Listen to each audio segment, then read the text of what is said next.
جہاں نفس کو حظ ملتا ہے۔ میں ایک دیہاتی ہوں، ہمارے دیہاتوں میں میلے ٹھیلے کا ماحول ہوتا ہے۔ کتوں کی لڑائی آئی تو 50,000 وہاں دے دیا، کرکٹ میچ آیا تو 1,00,000 کا انعام وہاں دے دیا۔ جہاں نفس کو حظ ملا ہم نے دولت کا منہ وہاں کھولا، اور جہاں دولت لٹانے سے رب راضی ہوتا ہے، اس کی رحمتیں برستی ہیں، وہاں غفلت کی پٹی۔ وہ کیا کسی شاعر نے کہا تھا کہ دیکھا ہے میں نے شہر میں کوڑے کے ڈھیر پر 2 بچے لڑ رہے تھے فقط ایک بیر پر، اور گندم امیر شہر کی ہوتی رہی خراب، بیٹی مگر غریب کی فاقوں سے مر گئی۔ اور اللہ نے آپ کو دولت سے نوازا، دولت وہاں دو جہاں دولت لٹانے سے رب راضی ہوتا ہے، اس کی رحمتیں برستی ہیں۔ ہمارے گجرانوالا دھلا چوک پہ ایک بوڑھا دن دہاڑے آٹے کا تھیلا اٹھا کے دوڑ لگاتا ہے، نحیف تھا، 2 قدم چلا کے لوگوں نے پکڑا اور خوب زد و کوب کیا، اور بعد میں سوال کیا کہ بوڑھے یہ جرت کیوں کی؟ تو وہ بوڑھا رونے لگا، وہ کہتا ہے 1 ہفتہ ہو گیا مجھے اس چوک میں آ کے کھڑا ہوتا ہوں مزدوری کے لیے، اور مجھے بوڑھا سمجھ کے لوگ چھوڑ کے چلے جاتے ہیں، ہفتہ ہو گیا بچے بھوک سے مر رہے ہیں، آج ان کی بھوک دیکھی نہیں گئی تو چوری پہ وہ آمادہ ہوا، اور دولت جہاں لٹاؤ۔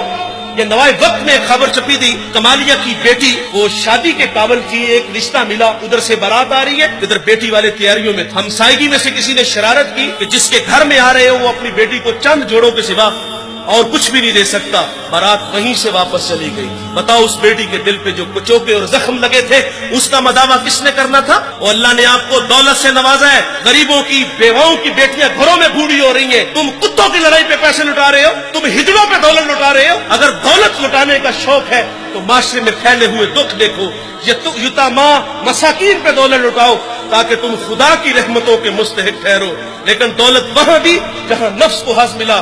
جب اس بیٹی نے کہا کفل مجھے بھوک تیرے تک کھینچ لائی ہے، یہ ایک جملہ کفل کی ہدایت کا سبب بنا، دل کے آئینے پہ چوٹ لگی، کفل رونے لگا، ہاتھ جوڑ کے کہتا ہے بہن مجھے معاف کر دے، تو جس عزت سے آئی ہے اسی عزت سے واپس گھر چلی جا، اور میرے لیے دعا کر کہ میں بڑا ہی کتا انسان ہوں، اللہ مجھے معاف کر دے۔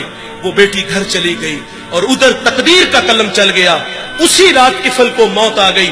صبح ہوئی تو زمانے نے کفل کی دیوار پہ یہ لکھا ہوا پڑا تھا کہ اللہ نے کفل کو معاف کر دیا ہے۔ وہ معاف کر کے راضی ہوتا ہے۔ بھائی کوئی بندہ مرنے سے پہلے آ جائے ہاتھ جوڑ کے کہہ دے کہ یا اللہ آج کے بعد گناہ نہیں کروں گا، یہ اس کا وعدہ ہے کہ جو میری چوکھٹ پہ 2 آنسو لے آتا ہے میں اس کے گناہ کو لوح محفوظ سے مٹا دیتا ہوں۔ اس ویڈیو کو شیئر ضرور کیجئے، ہو سکتا ہے آپ کے ایک شیئر سے یہ بات کسی کے دل میں اتر جائے۔ جزاک اللہ۔